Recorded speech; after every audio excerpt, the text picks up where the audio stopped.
অনুরাগের ছোঁয়া ধারাবাহিকের আজকের পর্বে তোমরা এখানে দেখতে পাবে আমাদের রূপা কিন্তু তার মাকে চিনতে পেরেছে এবং মিশকার কথায় ভয় পেয়ে সে কিন্তু তার মাকে তার পরিচয়টা জানাচ্ছে না। এখানে সে অসুস্থ হয়ে পড়লে ডাক্তার জানায় যে ও স্ট্রেসের কারণে অসুস্থ হয়ে পড়েছে।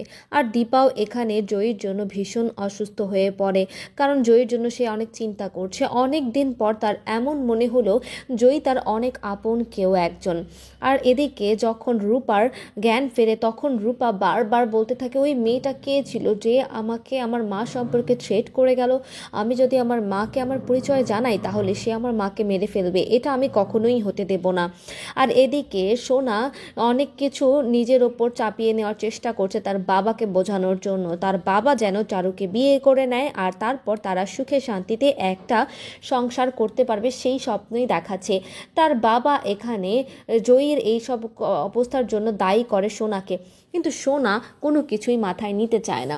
আর রাতের বেলা এখানে দীপা আমাদের রূপার সেবা যত্ন করতে থাকলে সেখানে সাক্ষ্যদীপের কাছে একটা ফোন আসে, আর সেই ফোনটা করেছিল মিশকা। মিশকা এখানে জানায় যে আমি জয়ীর বন্ধু, ওকে একটু ফোনটা দেবেন।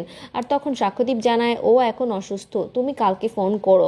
আর তারপর এখানে রূপা বলে যে আমাকে ফোনটা দাও, আমি তার সাথে কথা বলতে চাই।